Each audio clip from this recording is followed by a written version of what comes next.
Bonsoir, 7 minutes avec votre rendez-vous quotidien, décryptage aujourd'hui de votre avis d'imposition que vous avez déjà reçu dans votre boîte aux lettres ou alors directement justement en ligne. Mais mauvaise surprise pour certains, vous en devez un petit peu plus car votre situation a changé. On vous explique les différentes étapes. N'oubliez pas que le QR code que vous allez voir à l'antenne reste tout au long de l'émission si vous avez envie de nous aider et puis de nous proposer peut-être différents thèmes pour les prochaines émissions. Aujourd'hui, mon invité, Bruno Soulier. Bonsoir. Bonsoir Valérie. Merci d'avoir accepté notre invitation. Vous êtes le directeur départemental des finances publiques de la Marne.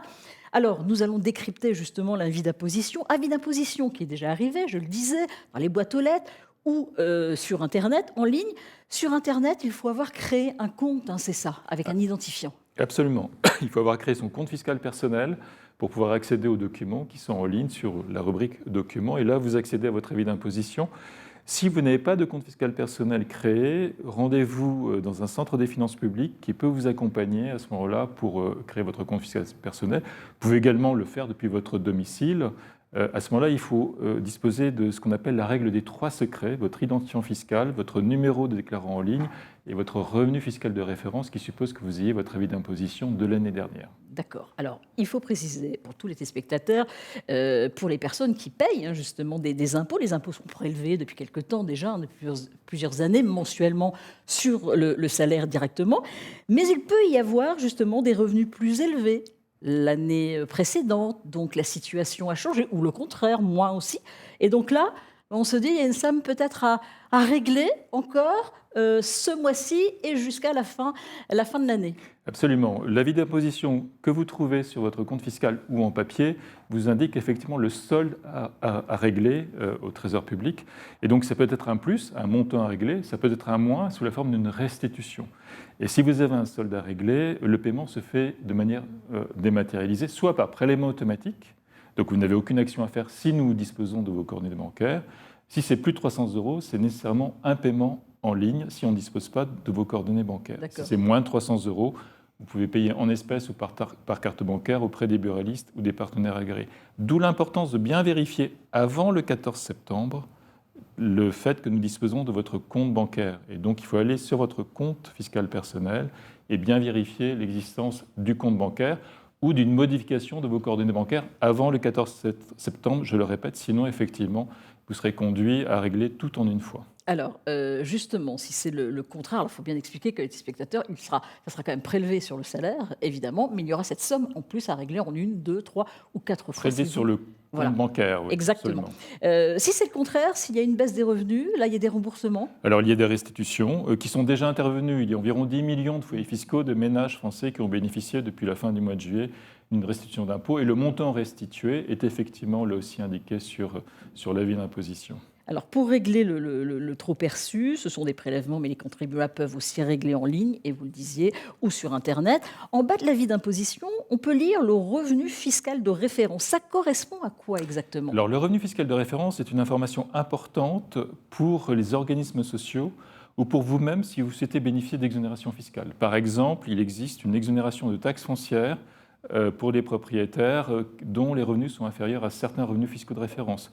Autre exemple, si vous souhaitez être éligible au chèque énergie, eh bien, seuls les foyers qui sont en deçà de certains revenus fiscaux de référence, c'est-à-dire le premier décile de revenus, pour faire simple, sont éligibles au chèque énergie. D'où l'importance, effectivement, de cette mention pour votre information et pour vous permettre d'exercer vos droits. Alors là, on a parlé de l'avis d'imposition, mais place à la taxe foncière à régler pour le 15 octobre, date limite, si on n'est pas mensualisé.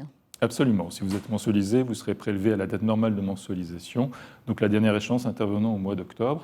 Vous avez aussi la possibilité de payer en ligne directement et vous bénéficiez à ce moment-là de 10 jours supplémentaires et donc le paiement en ligne, votre compte n'est débité que le 25 octobre si vous passez au paiement en ligne. Et la taxe d'habitation, c'est un petit peu plus tard ? C'est plus tard, c'est la fin de l'année, c'est au mois de décembre. Alors comme vous le savez, il ne subsiste que la taxe d'habitation sur les résidences secondaires, puisque celle sur les résidences principales a été supprimée entièrement. Donc c'est juste pour les résidences secondaires, que ce soit appartements ou que ce soit des maisons, si les téléspectateurs, justement, en possèdent.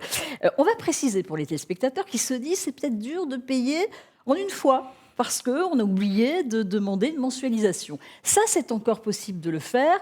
C'est jusqu'à quand pour l'année prochaine, à partir de janvier ? Alors, Pour la mensualisation, elle joue pour les impôts locaux, puisque par définition, effectivement, il n'y a pas de prélèvement contemporain comme pour l'impôt sur le revenu. Vous avez la possibilité d'adhérer pour l'année prochaine jusqu'au 15 décembre 2024. Et là, vous avez la possibilité de souscrire un contrat de mensualisation, ce qui vous facilite la vie puisque vous n'avez pas effectivement à penser à régler en fin d'année votre échéance fiscale. Le conseil que vous pouvez donner aux téléspectateurs, c'est d'aller régulièrement quand même sur, s'ils ont un compte sur Internet, pour vérifier s'il y a une échéance et ne pas oublier ce qu'on n'a pas reçu, par exemple, par courrier. Alors, il faut consulter régulièrement son compte fiscal, d'où l'intérêt effectivement d'avoir ce compte fiscal en ligne.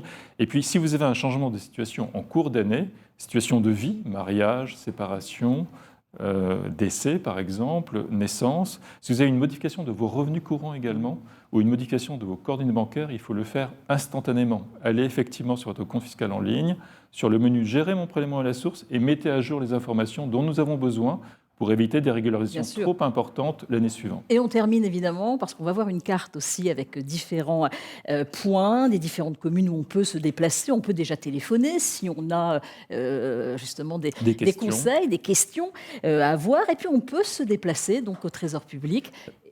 Voilà, nous sommes ouverts sur tous les canaux disponibles. Alors effectivement, le téléphone, avec ce numéro d'appel national, 0809 401 401, avec des plages d'appels qui sont élargies. Vous pouvez également nous contacter par votre compte fiscal personnel. Il y a une messagerie sécurisée, comme avec votre banque. Et puis, vous pouvez aussi vous déplacer physiquement. Nous avons un réseau territorial, alors je parle pour le département de la Marne, qui est bien étendu et qui vous accueille toute la semaine. Merci beaucoup Bruno Soulier d'avoir accepté notre invitation. Je rappelle que vous êtes le directeur départemental des finances publiques de la Marne. Excellente soirée. Ici 19 continue avec l'actualité.